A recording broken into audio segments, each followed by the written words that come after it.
the Social Security Administration. How may I help you? I want to say I forgive you.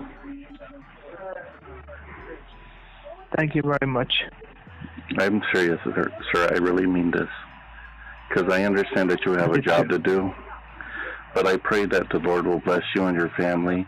And I do forgive you for the things that you have to do. Thank you, sir. You have a blessed day, okay? You too, sir. Have a good day. I will pray for you and your family always. Take care. Thank you, sir. Have a good day, sir. You All too, right. take care, sir. I'm serious, sir. I really am going to pray for you and your family. Okay? Okay, sir. Take care, my brother. Bye-bye. You too, sir. Have a good day. Bye-bye, sir. Bye-bye.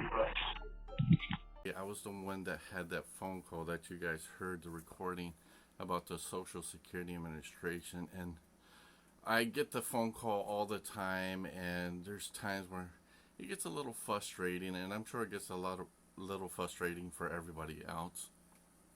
And the reason why I recorded it is because I felt like I needed to say something to these people.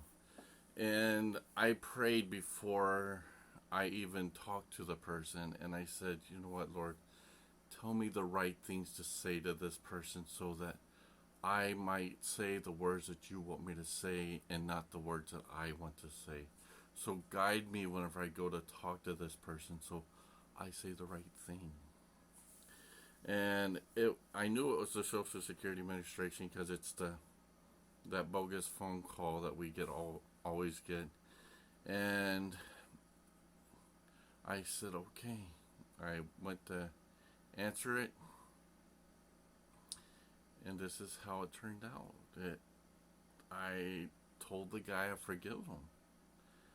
And the reason why I say I forgive him is because sometimes in our life, even in the U.S., we have to do jobs that we don't like to do, but we have to because we have to feed our family.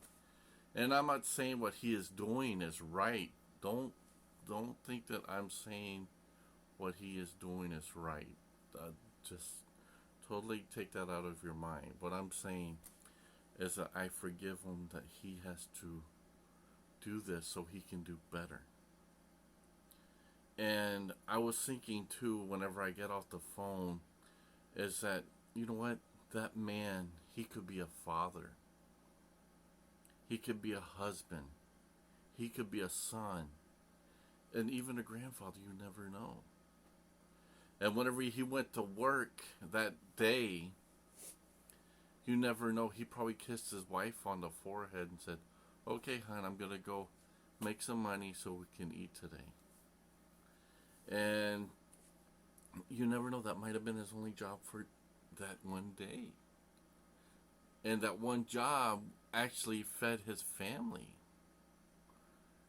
And what we have to look at too is just that, like I was saying, there's times that we have to have jobs that are really not something that we like to do. Just like whenever I started out working where I'm working at now, I was a janitor. I didn't like being a janitor, but I knew that God put me there for a purpose. And he put me there so I'm able to understand. He put me there to humble myself. And it wasn't until I had someone to show me, Alan, there's other opportunities out there. Why don't you go for it? And it wasn't until that one person told me that I would have stayed where I was at, even though I was uncomfortable in the job that I was in. I never told anybody that I was uncomfortable, but I always had a positive attitude. And people would say, Alan, how's it going? I said, I'm doing wonderful. I'm doing wonderful. I got a job. I can feed my family. I'm good. And the reason why I'm telling you guys is that one person that told me that actually changed the way I thought about myself and my career. And just like that person that is on the other line, even though he's doing something bad, and I'm not saying that he should continue doing this, I know he should not. And that's what I was trying to say to him. But we need to learn how to use our choice words of what we say to people, because it's that one word that we say that can predict someone's life. I mean, that person, after getting off the phone with an very, very nasty individual, you never know, he may take his life. Or if you say something positive to that person, it might motivate that person to do something better in their life. We have to be careful of how we talk. But I am guilty myself, where whenever these people would call me, I would get very irritated and I would say really stupid things. Yes, I said stupid things.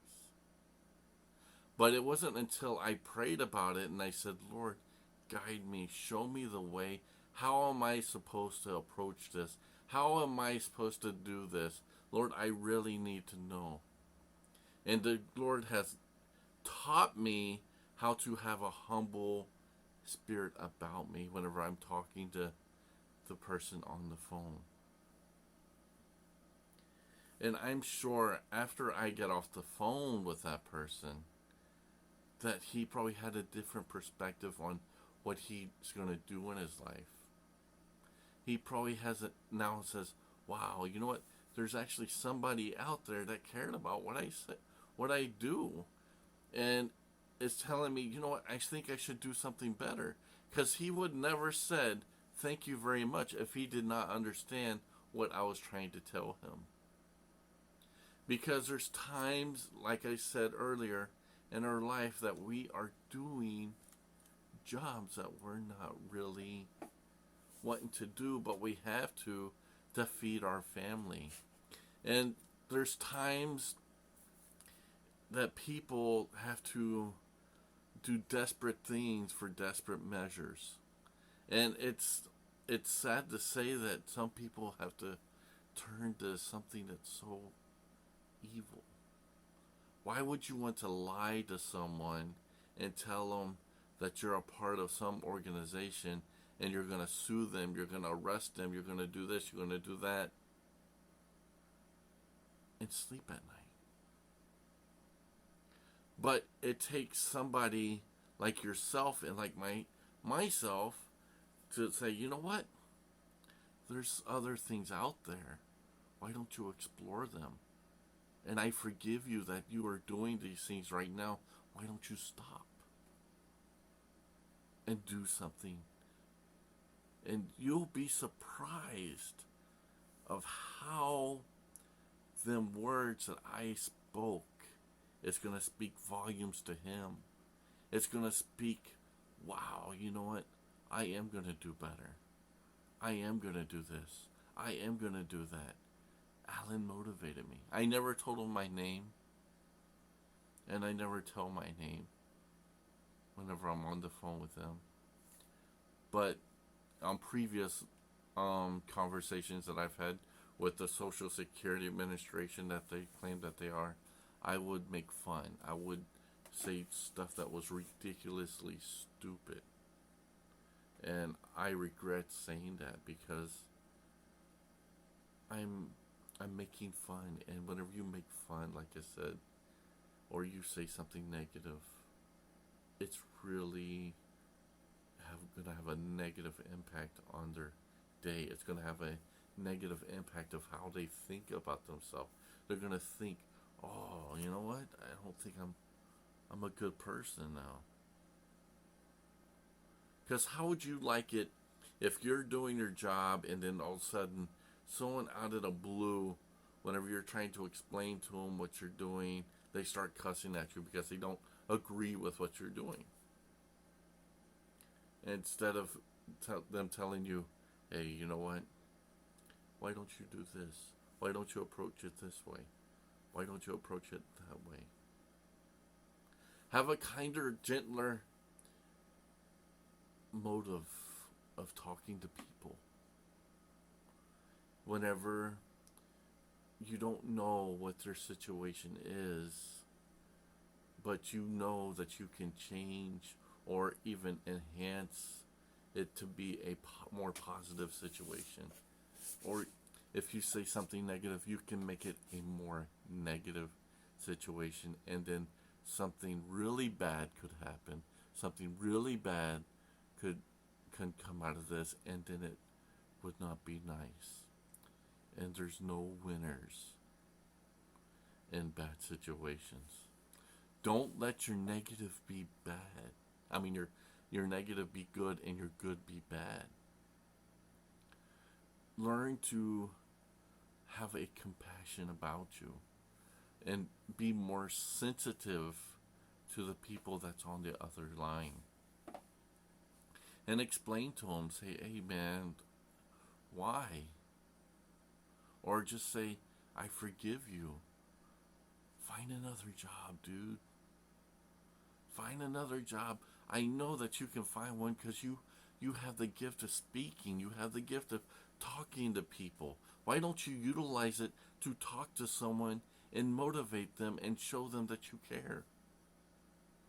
Just like whenever you answer the phone, it takes a lot for someone to answer the phone. And you know what? Even yourself could be somebody positive. Even yourself can change someone's life. And it doesn't take a big education. It doesn't take a PhD. It doesn't take a class of motivational speaking. No. It just takes a small portion of gratitude and being yourself. And treat others as you want to be treated. Don't treat others as you don't want to be treated. And to go back to that person, and I'm not saying that this is him, by no means, but it may be, you never know. He could be working just for that one day to feed his family. Just for that one day. He could be just working just for a sack of rice. Just a little Ziploc bag of rice so he can feed his family that day. I'm not saying that that's going to happen to him, but you never know. It could be. It could be. Just think about that.